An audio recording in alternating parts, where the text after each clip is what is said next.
It was not easy for Agnes to manage the marketing department of a large company, but she was very proud of herself. She had come a long way to achieve this position and did everything she could to ensure that her department completed the tasks set by management and increased the company's profits. Today, Agnes had been working very hard since the morning, and her head was already reeling from the long hours of work. Suddenly, the door of her office suddenly opened, and Agnes, turning away from the papers, saw Stella, who had long worked under her and over the years had become a true friend. Stella reminded her that it was time to take a break and invited Agnes to join them for tea. Some of the co-workers were already drinking tea in the dining room and exchanging the latest news from their lives. Agnes nodded in greeting to the group, and after making her tea, she sat down a little aside from the main company, listening to the conversations only at the edge of her ear. Designer Natasha, as usual, talked about her son's troubles at school and problems in relations with her husband, and Stella talked about her fiancé, her engagement party, and bragged to her colleagues about her expensive ring. The women cast envious glances, bitterly realizing that their husbands were not the princes they had dreamed of. Agnes, finishing her tea, got up from the chair and went into her office. Her heart began to feel heavy. She was already 32 years old. She would like to have a family, but she had not yet been able to find a worthy candidate for a husband. Waving aside sad thoughts, Agnes again focused on the documents. But not half an hour later, the courier came into her office with important papers. Without taking her eyes off the keyboard, Agnes thanked him and asked him to put the package on the table. "As you wish, but I need your signature," sounded a pleasant male voice nearby, and only then Agnes looked up. An incredibly handsome young man was standing next to her, smiling and holding out the form. Agnes felt a flutter in her chest. Embarrassed, she tried to take the pen out of the organizer, but only awkwardly knocked it over with all its contents on the floor. Agnes rushed to pick up the fallen objects. The courier decided to help her, and when he bent down, they suddenly bumped into each other. Agnes began frantically apologizing.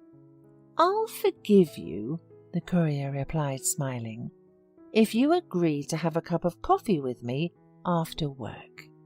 Agnes felt her mouth go dry, and her heart beat madly. The man's gaze was too insistent, and Agnes couldn't refuse him. The date went great. The man's name was Danny. He told her that he had been working in a courier agency for several years, but he was unable to get a promotion, although he had all the prerequisites for it. He himself came from far away. His whole childhood had passed in a small town, but he had managed to move to the city. Agnes understood Danny very well, because she too came from a small town to go to university, and since then her life had changed a lot. After their first date, they continued to communicate, and Agnes literally melted into the new relationship. She desired to be close to Danny, to make him pleased, to take care of him, and the man reciprocated her with pleasure. Eventually they began to live together, planning their marriage. Stella tried to warn Agnes because she knew Danny so little, but Agnes was thrilled and didn't see any reason to be worried. Soon, Danny and Agnes were married.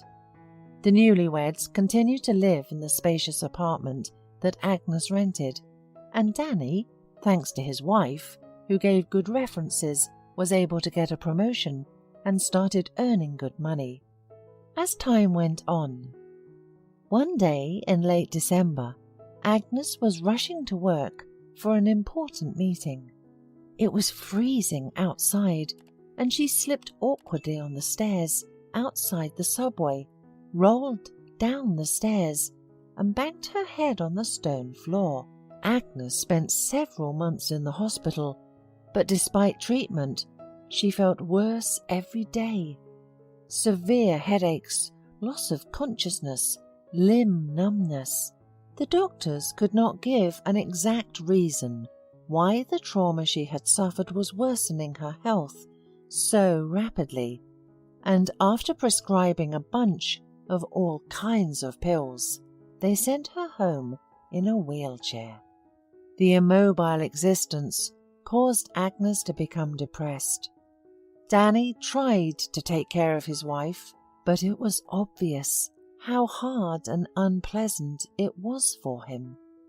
He stayed home less often, saying it was because of his heavy workload, and Agnes, though she felt that her husband was not telling the truth, would not dare to discuss their problems in the relationship. She would have continued to justify her husband's indifference and coldness with fatigue, but one day he brought an unknown woman to their home. "Agnes, this is my colleague, Rita. We need to make a schedule for the near future and discuss the report for the month," Danny said with a strange smile. "You go to bed. I'll help you get settled." Agnes woke up in the middle of the night because of loud moans coming from behind the wall. She immediately realized what her husband was doing with his alleged colleague and felt sick to her stomach. Agnes called out loudly to Danny. There was an immediate silence behind the wall, and a few minutes later he burst into her bedroom with an indignant look. "What are you doing in there?" asked Agnes, but she didn't have time to finish as her husband ran up to her and roughly covered her mouth with his hand. "Are you trying to ruin everything?" he hissed to the stunned-looking Agnes. "I'm just having fun. I'm a man, and I have my needs. I figured no need for me to go to hotels since I have a home," he added nonchalantly. Agnes was overwhelmed by a wave of rage and resentment. "Have you lost your conscience? You think because I'm paralyzed you can do whatever you want? You're nothing without me." "You're wrong. You're the one who's dependent on me now. So stay quiet. And if you keep throwing tantrums, you'll end up on the street. Understand?" The man's voice was so calm that Agnes shuddered with horror and nodded fearfully. Satisfied with the impression he had made, Danny grinned and went back into the next room, where he continued to have fun with his girlfriend until the morning, while Agnes was lying there, clenched in her teeth, and tears were streaming down her cheeks. This went on for several weeks until one morning Agnes woke up thinking that she could no longer endure such humiliation. When she realized that Danny was not home, she tearfully called Stella, who listened to the whole story, immediately took Agnes out of the nightmare and moved her into one of the rooms in her apartment. But time passed, and one day Stella came to Agnes's room to have a serious talk. It was uncomfortable for her. The words were not coming easily, but she had no other way out. "Agnes, please forgive me, but we need to do something about your place of residence." "No, I really want to help, but I'm pregnant. Do you understand? And it's getting harder every day to take care of you. My husband and I discussed and decided to rent you a place to live and hire a nurse." Agnes understood. her friend had a right to her own life and didn't have to waste her energy on her. You don't have to, Stella. I'm delighted for you, really, but you can take better care of yourself and your baby, and I'll take care of my own problems.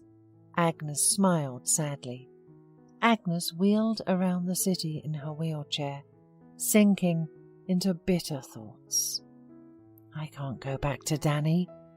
I can't get to my mother in this condition, it's too far away. And I don't want to go to the hospital, gasped the woman.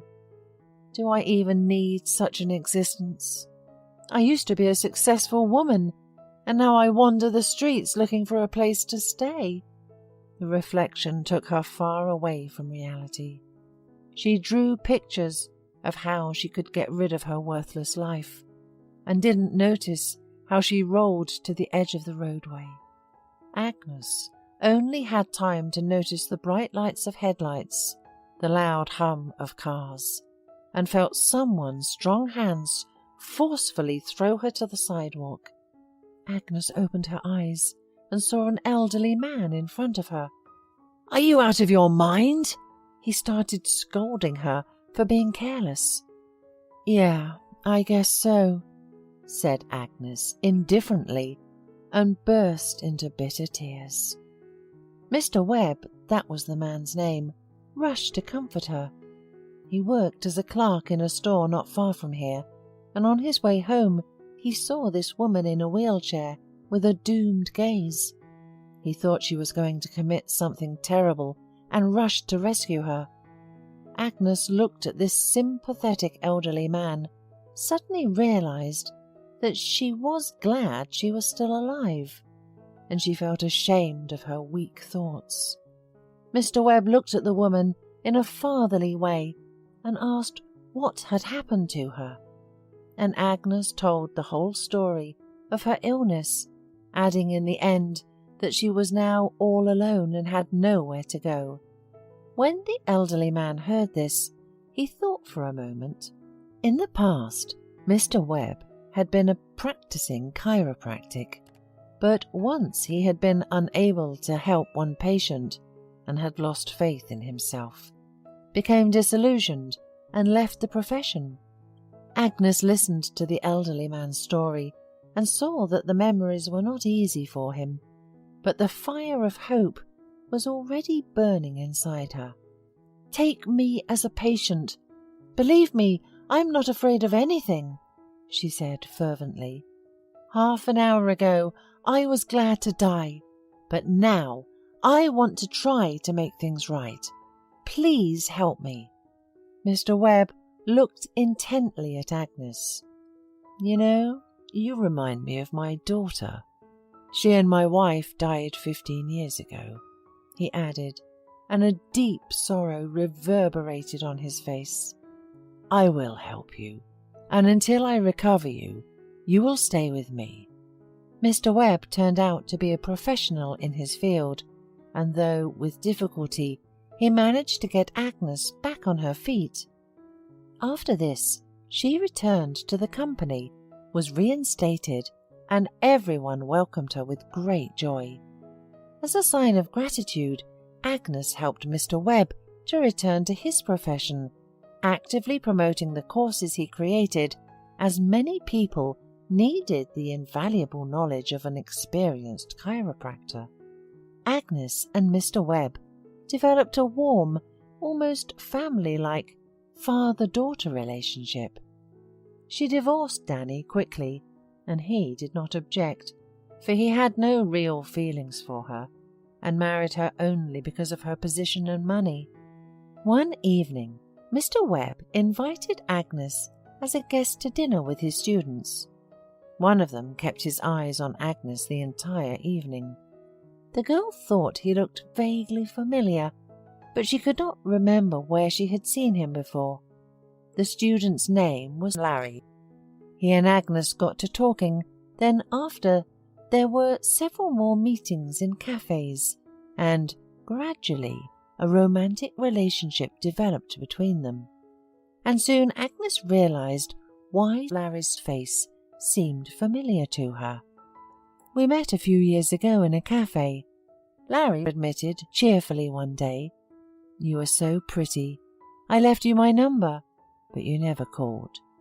Tell me why." And Agnes remembered. She had dropped her phone in a puddle, and the data could not be recovered.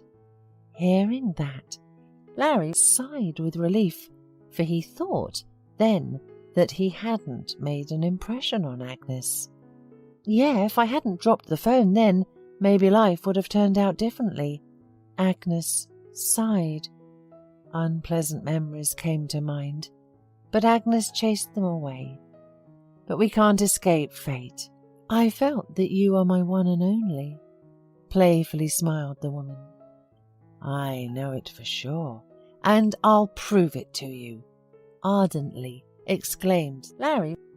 The lovers were happy and serene because all the bad things were in the past, and there was a bright future ahead of them. Hola, suscríbete a Historias Vitales para no perderte nuevas historias. Mi esposa había estado trabajando en su proyecto especial durante 4 meses ahora. No era su proyecto personal, pero ella era la persona principal y responsable de su éxito. El proyecto estaba diseñado para salvar a su empresa, Bixler Enterprises. Los últimos 4 meses habían sido difíciles porque se vio obligada a trabajar duro. Era importante tanto para ella como para la empresa. Había una buena posibilidad de que Bixler Enterprises quebrara si el proyecto no se completaba. Sara tenía una licenciatura de Albrecht y un MBA de Wharton.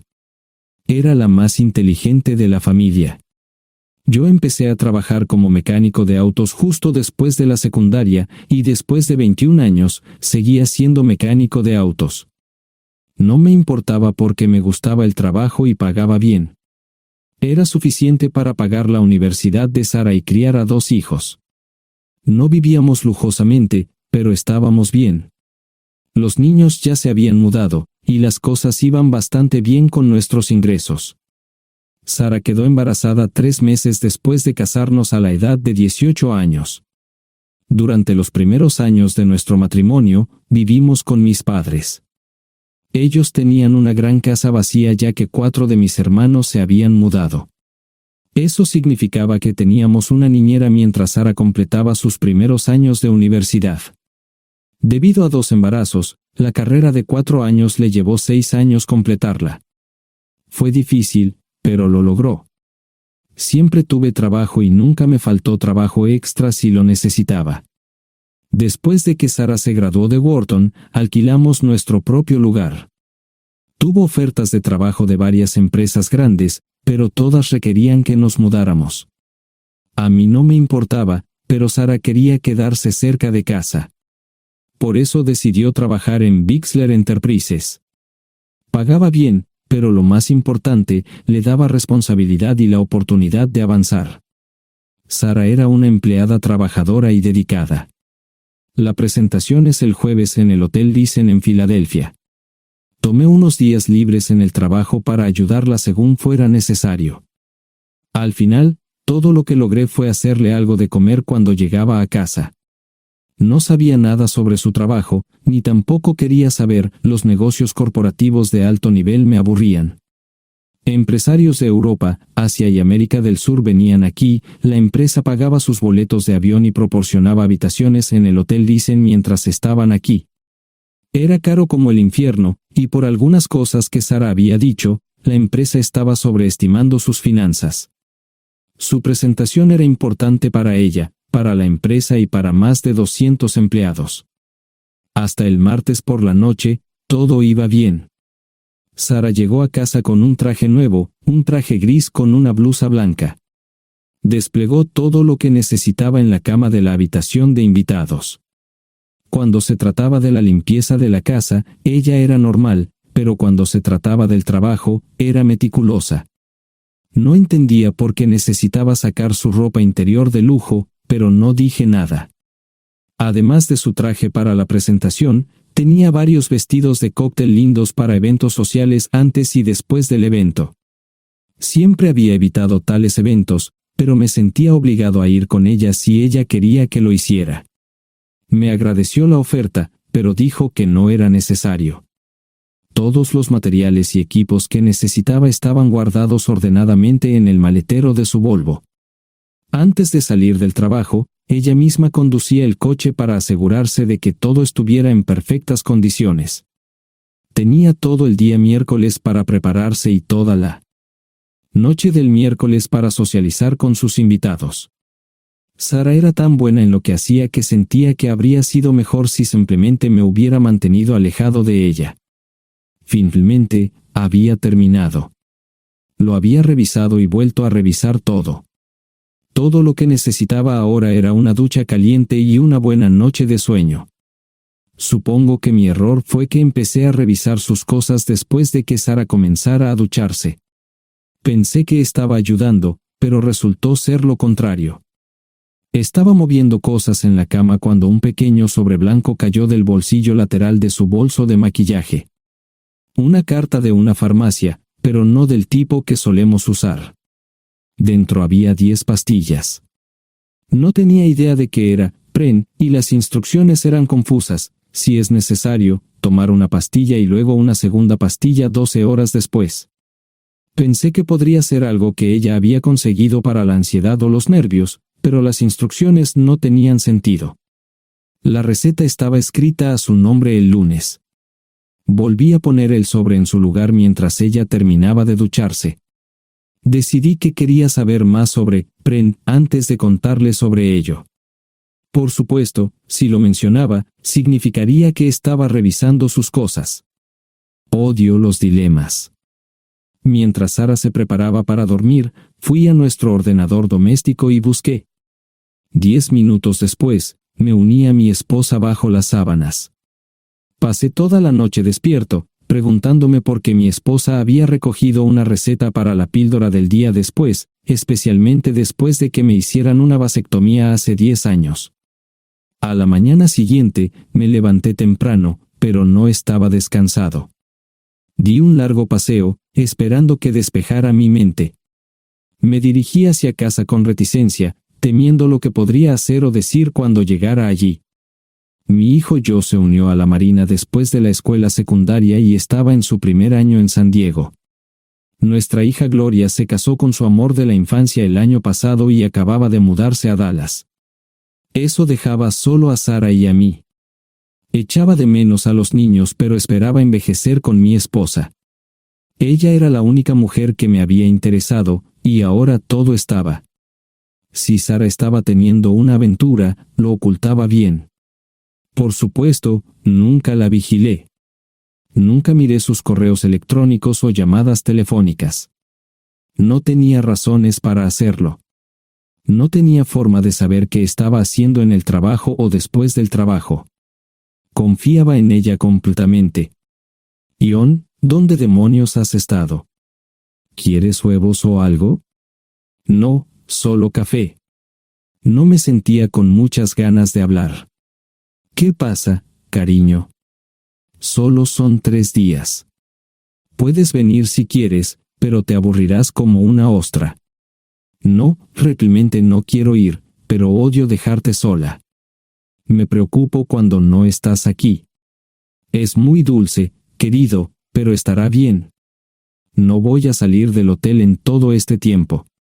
Pasaré la mayor parte del día asegurándome de que la sala de conferencias esté lista, y esta noche tendré una agradable charla con nuestros posibles clientes. Mañana, probablemente ni siquiera tendré la oportunidad de ir al baño. Llegaré a casa lo más temprano posible el viernes. Te prometo un gran fin de semana si sabes a lo que me refiero. Todo eso suena bien, pero no puedes culparme por preocuparme. Soy un mecánico de autos, y tengo una esposa hermosa y exitosa. A veces tengo la sensación de que estás menos interesada en mejorar nuestra situación familiar que en avanzar en tu carrera. Detente, maldita sea, Ion. Siempre he respetado lo que haces para ganarte la vida y nunca he insinuado lo contrario. Criaste a 2 grandes niños y me pusiste a través de la universidad. Eres un gran esposo, un gran padre y un buen proveedor, y nunca olvides eso. Terminé mi café mientras ella recogía la mesa. ¿Quieres que te llame? No, no es una buena idea. Tendré el móvil apagado, y voy a apagar el teléfono de la habitación por la noche para poder dormir. Te llamaré siempre que pueda. La ayudé a cargar el coche, era tan meticulosa con eso como con todo lo demás. Trabajando, le llevaría 3 horas llegar al Hotel Thyssen. Me quedé en el porche y la vi marcharse. No me molesté en preguntarle por las pastillas. Pasé el resto de la mañana en el porche.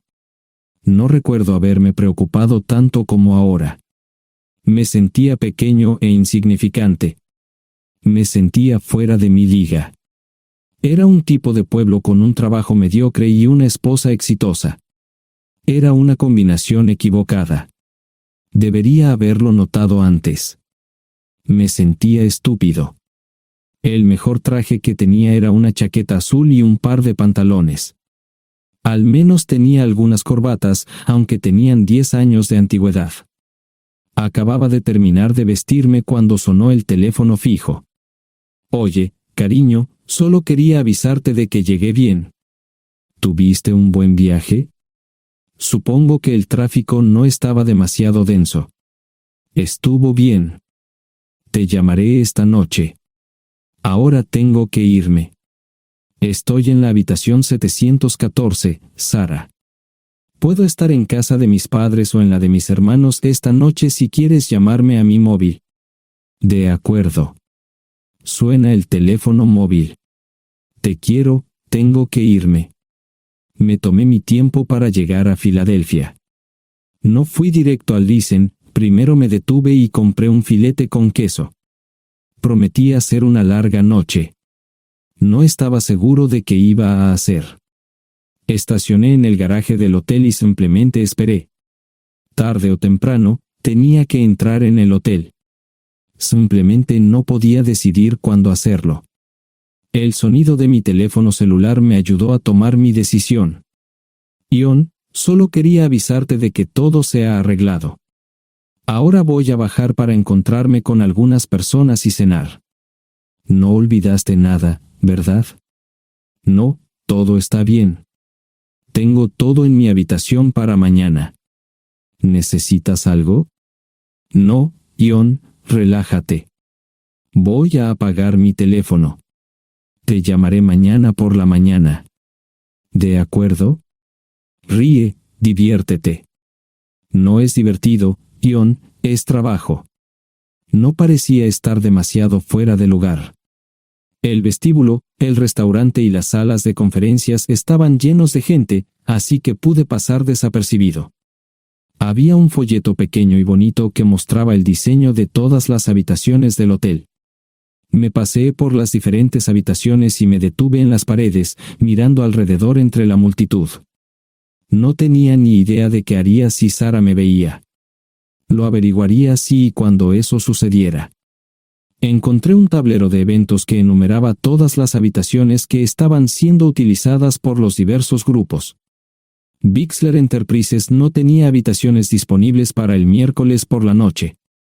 Esto me pareció interesante. Sara había dicho que no iba a salir del hotel, pero ahora no estaba tan seguro de eso. Había 3 comedores, familiar, informal y de alta cocina. A Sara no le gustaba mucho cenar con niños, así que fui primero al comedor informal. Solo me llevó 5 minutos asegurarme de que no estaba allí. Tuve mejor suerte en el salón gourmet, era una acogedora mesita encajada en la esquina, el tipo de mesa que la gente reserva para tener un encuentro privado. Sara llevaba un vestido de cóctel negro con un escote pronunciado y perlas, se veía elegante y su acompañante parecía apreciarlo. Conocía a algunas personas con las que trabajaba Sara, y él no era una de ellas. Me resultaba familiar, pero no había forma de que pudiera recordarlo. Había muchas sillas libres, así que no tuve problemas para cruzar la sala. Había velas y pequeños candelabros de cristal en las mesas. Apagué la mía y le dije al camarero que me molestaba por el glaucoma. Pedí el plato de pollo de siempre y me acomodé. El camarero me sirvió el café por 3ª vez.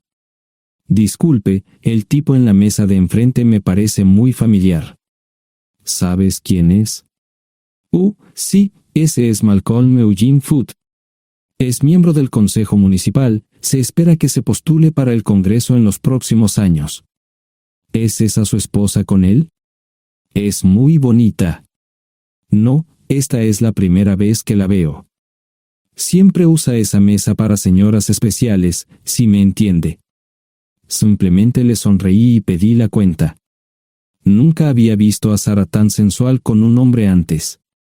Parecía captar cada palabra que decía, como si fuera Dios o algo así. No estaban haciendo nada inapropiado, pero tampoco era platónico ni profesional. Cuando me fui, estaban terminando su segunda botella de vino. Ahora entendía por qué se había llevado su lencería elegante. Me acomodé en una esquina del vestíbulo para que no me vieran. 10 minutos después, salieron del restaurante. Ella le tomaba la mano mientras caminaban por el vestíbulo hacia el ascensor. Observé cuidadosamente los indicadores de piso. Que el ascensor se detuviera en el tercer piso era una buena señal, significaba que no lo había llevado a su habitación. Era una mala señal cuando el ascensor no llegaba al séptimo piso, significaba que ella fue a su habitación. Por si acaso me equivocaba en algo, me senté en el vestíbulo y observé el ascensor durante 1 hora. La gente entraba y salía, pero Sara no estaba entre ellos. Saqué mi maleta vacía del coche y me dirigí al mostrador de recepción. Aunque podía demostrar que era su esposo, me costó trabajo conseguir una tarjeta llave.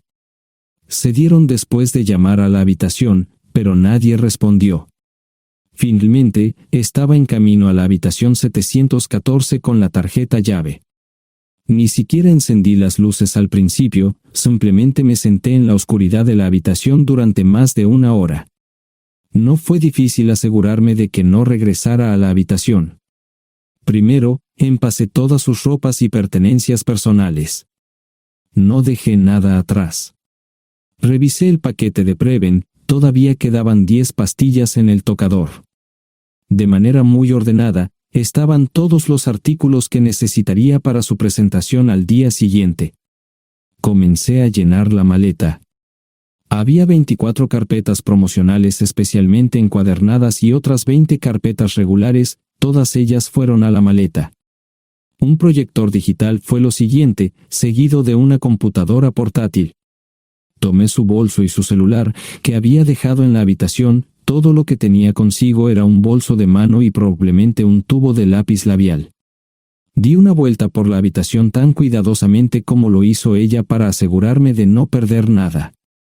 Una vez satisfecho, dejé las llaves del coche y mi anillo de bodas en el tocador. Aparte de esos 2 objetos, la habitación estaba completamente vacía. El ascensor se dirigió directamente al estacionamiento, no tuve problemas para llevar 2 maletas, y 20 minutos después, estaba en la autopista rumbo al norte. Pasaban las 3 de la madrugada, no tenía idea de que había pasado tanto tiempo. 1 hora o 2 después, sonó mi teléfono celular, la identificación de llamadas mostraba el número del Listen. ¿Ion? Sí, ¿dónde estás? Estaré en casa pronto. Eso fue todo lo que dije. Hubo silencio en el otro extremo de la línea. Los vendedores tienen un viejo dicho, el primero que habla pierde. Pareció una eternidad antes de que ella hablara. Ion, lo siento. No preguntó nada y simplemente colgó. Apagué mi teléfono, era obvio que había regresado a su habitación.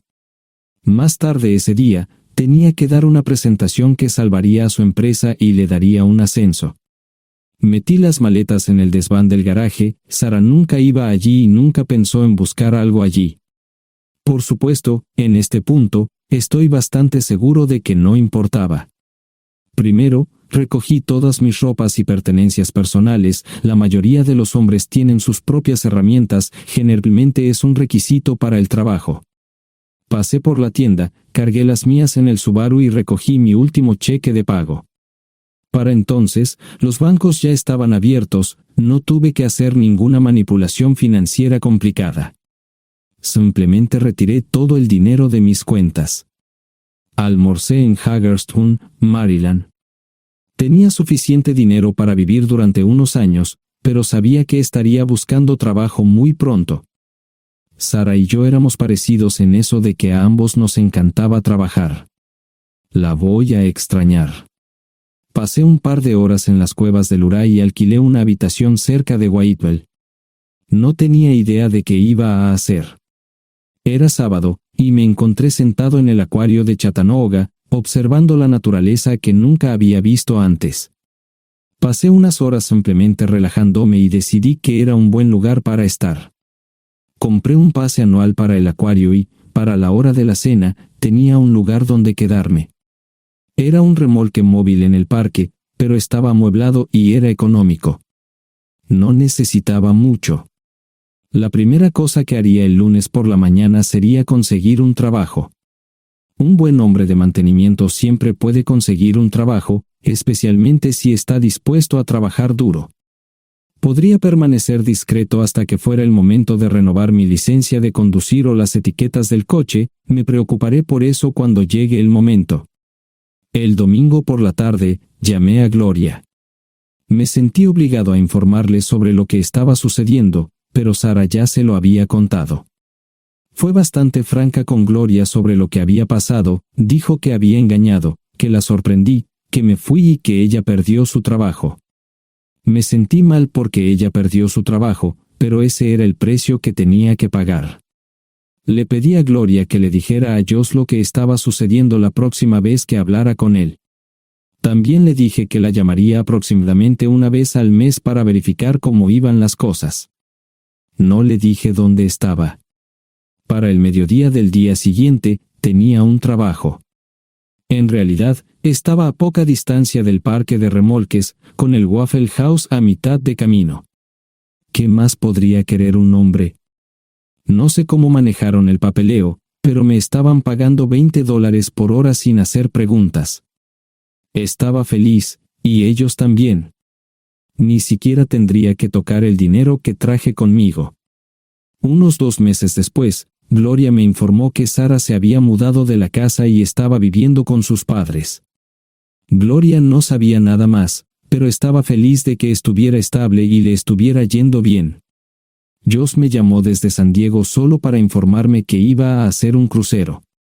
Era técnico en aviónica en un portaaviones, intentó explicar qué hacía exactamente, pero estaba más allá de mi comprensión. Nunca supe mucho sobre cosas técnicas. Ambos tuvieron cuidado de no decir nada malo sobre su madre, aprecié eso.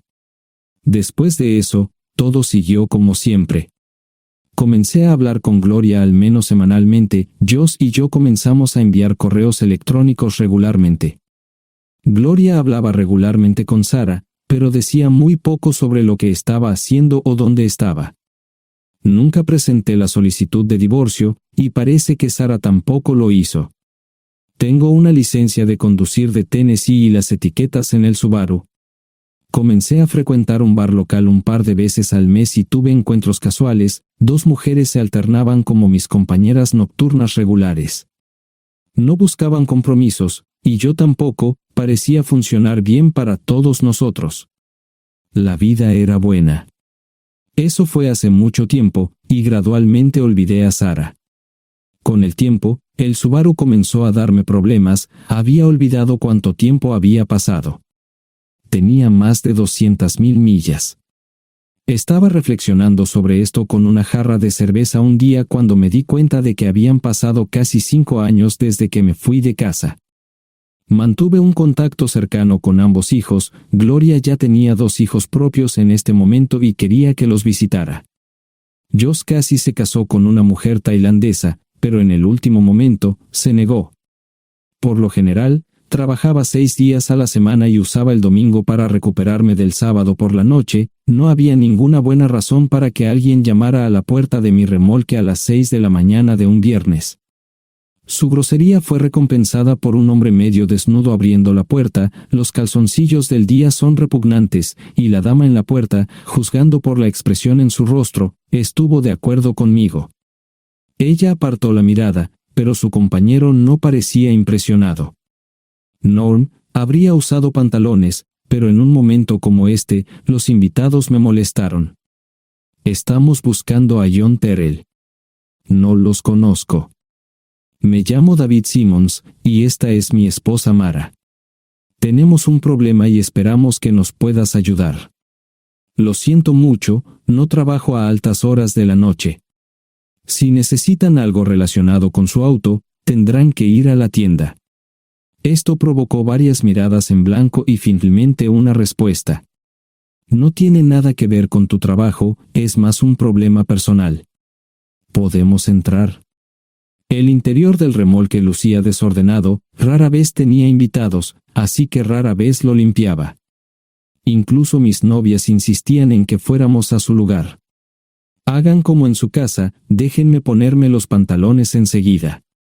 Al entrar en el dormitorio, dejé la puerta abierta solo para mostrarles lo hospitalario que soy. También me puse una camisa. ¿Les gustaría tomar café? Solo tomará unos 10 minutos. Aparté algunas cosas del sofá para que pudieran sentarse, no hubo respuesta a la pregunta del café. Tenemos una hija adoptiva de 4 años y otra de 2 que necesita un trasplante de médula ósea, y esperamos que nos puedas ayudar. Estamos dispuestos a pagarte si es necesario. ¿Con mi médula ósea? No, queremos usarla y estamos dispuestos a compensarte por cualquier inconveniente. Creo que quieren comprarla. Estaba actuando como un listillo, y de repente me di cuenta de ello. Estas personas eran serias, tenían un problema real y estaban buscando ayuda. Lo siento mucho, no quise interrumpir. Por favor, continúen. Nuestra mejor oportunidad de encontrar un donante es un familiar cercano. Eres nuestra mejor esperanza. Mira esto. No quiero ser un grosero, pero creo que se equivocaron de persona. ¿Cuándo nació su hija? Cumplirá 5 años en julio. Marche Simmons habló por primera vez, y sonó sincera. Odio ser el portador de malas noticias, pero me hice una vasectomía hace 15 años. No hay forma de que pueda ser su padre. ¿Por qué tu nombre estaba en el certificado de nacimiento? No puedo responder eso, tal vez deberían preguntarle a su madre. Esa afirmación fue recibida con silencio. Sentí pena por estas personas, pero no sabía cómo ayudarles. ¿Cuál es el nombre de la madre? Sarah Lise Terrell. No encontraba las palabras. Tal vez no debería haber tomado esas malditas pastillas de ella, por supuesto, entonces esas personas no tendrían una hija en absoluto. Todo lo que pensaba que había superado el dolor, y aquí está de nuevo, viejos recuerdos de mi esposa teniendo relaciones sexuales con ese maldito político de Filadelfia. Estaba empezando a olvidarlo todo, y ahora estaba de vuelta. Maldita sea. Ahora entiendo y pido disculpas por mi grosería e insensibilidad. Haré todo lo que esté en mi poder para ayudarles. En primer lugar, porque no puede Sara hacerse un trasplante de médula ósea. Médicamente, no puede. ¿Por qué no? Es madre, tiene que ser una donante adecuada. O, ella es una donante adecuada, pero está demasiado enferma. Los médicos se negaron siquiera a considerar utilizarla. ¿Enferma de qué? Está muriendo de insuficiencia hepática. Le quedan menos de 6 meses de vida. Esto no tiene sentido. Siempre ha estado perfectamente sana. Además, no creo que un hígado enfermo le impida donar médula ósea. El hospital no aceptará su firma en el formulario de consentimiento. ¿Estás diciendo que hay algo mal en su cabeza? Ambos me miraron en silencio, sabían la respuesta, pero no querían decirlo. En ese momento, no quería que se sintieran aún más incómodos. Hace 10 minutos, no me importaban, pero ahora sentía que tenía que protegerlos y ayudarlos. ¿Cómo sucedió esto? ¿Podría alguno de mis hijos ayudar? Quizás, pero pensamos que eras nuestra mejor esperanza. ¿Por qué no van tras su padre, su verdadero padre? Pensamos que eras tú. No tenemos ni idea de quién más podría ser. Sara no nos dijo nada sobre otro posible padre. De hecho, ella no estaba en condiciones de explicar nada, agregó Mara. Obtuvimos la mayoría de nuestra información de la agencia de adopción. Tuve que preparar café y hacer pis, permítanme un momento. Dejé a mis invitados sentados mientras preparaba el café. Solo tomó unos minutos. Mientras se preparaba, fui al baño, algo que necesitaba hacer urgentemente. Traté de ser discreto, ya había avergonzado lo suficiente a Mara. ¿Dónde viven? En Westchester, Pensilvania. Les haré una oferta. Si les digo quién es el verdadero padre de su hija, deben prometerme que lo perseguirán sin descanso hasta obtener lo que desean. ¿De qué estás hablando? El padre de su hija es un político prominente en Pensilvania. Por supuesto, negará todo y probablemente les proporcionará documentos legales para detener sus esfuerzos. Si acuerdan presionar lo suficiente para que él admita que la niña es suya, podrán avergonzarlo y obligarlo a hacerse un trasplante de médula ósea. Eso es lo que quieren, ¿verdad? Sí, claro, pero ¿cómo hacemos eso? No lo sé. Soy mecánico. Trabajo con metal para ganarme la vida. Creo que la mejor manera sería utilizar la televisión, la radio y los periódicos. Los políticos harán cualquier cosa para evitar una mala publicidad. ¿Tienen amigos que puedan ayudar? Bueno, ahora ambos estaban sonriendo. Debo haber dicho algo que les dio esperanza. Creo que podemos hacer esto. ¿Quién demonios es él? Malcolm Eugene Foote. Se postula para el Senado de los Estados Unidos. Apuesto a que hará cualquier cosa para evitar una mala publicidad. El café estaba listo, pero David y Marshall no podían esperar para llegar a casa. Antes de irse, les dije cómo ponerse en contacto con Gloria y Josh en caso de que los necesitaran. Estaba seguro de que ayudarían. También les pedí que me dijeran dónde estaba Sarah. Probablemente estaría en Pensacola antes de que ellos regresaran a Westchester. Me corté el pelo y compré una camisa nueva. Sarah era una tramposa que arruinó mi vida, pero aún así quería lucir bien cuando la viera. Era otro remolque, pero esta vez era un bonito doble nuevo. Allí estaba su Volvo con una llanta desinflada y un parabrisas roto. La mujer que abrió la puerta no era Sarah, parecía que la habían empapado fuerte y la habían dejado empapada. Tenía al menos 45, tal vez 50, y debió haber tenido una vida difícil. La falta de maquillaje no ayudaba y simplemente se veía horrible. No tuve la oportunidad de abrir la boca. Caray, si no es John Terrell. Nunca esperé verte aquí. Tuve que usar la vieja línea, me estás poniendo en desventaja. Sherry Hart. Pasa, entra. ¿Quieres una cerveza? No, pero gracias. Estoy aquí para ver a Sarah. Sherry cruzó la habitación y se detuvo en el buffet del comedor. Aquí está, John. Mírala todo lo que quieras. Su mano señalaba una urna de latón que estaba en el centro del buffet vacío. Supongo que llegué demasiado tarde. No me moví, solo me quedé mirando el contenedor frente a mí. ¿Puedo tomar una cerveza ahora? Sarah se mudó a Pensacola después de dar a su bebé en adopción. Compró el remolque con el dinero que recibió de Bixler Enterprises después de que la despidieron. Tenía una participación en las ganancias, 401k, y vacaciones y días de enfermedad. Eventualmente, consiguió un trabajo en una fábrica local de prendas de vestir donde trabajaba en el departamento de envíos. Allí fue donde conoció a Sherry.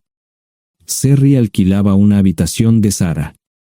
Cada centavo que Sarah ganaba iba para el alcohol. Empezó con vino y gradualmente pasó a bebidas más fuertes, las más baratas. Eventualmente, perdió su trabajo debido a su alcoholismo y se vio obligada a usar sus ahorros. Nunca salió con nadie ni salió a ningún lado.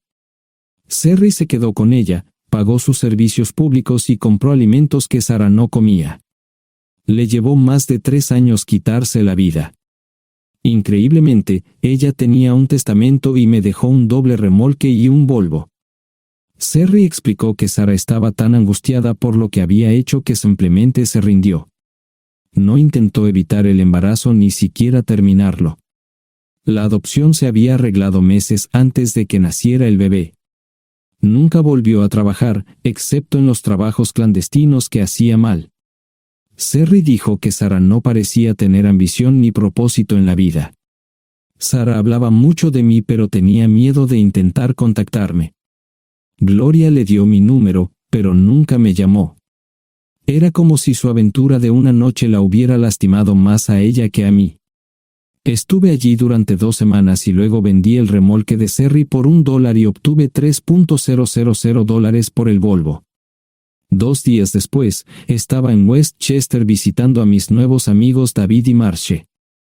Malcolm Eugene Foote resistió al principio, pero David y Marche lo presionaron hasta que cedió.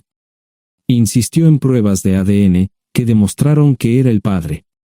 Para salvar la cara, más o menos lo obligaron a someterse a un trasplante de médula ósea, que fue exitoso. La carrera política y la vida familiar de Malcolm no dejaron una impresión favorable. Su caída en las encuestas fue tan rápida que el partido lo reemplazó por otro candidato unos meses antes de las elecciones. Su esposa solicitó el divorcio y fue muy pública al respecto. Sara y yo estamos viajando ahora a Dallas para ver a Gloria y a mis nietos. No sé cuánto tiempo mantendré a Sara conmigo, probablemente hasta que tenga a alguien.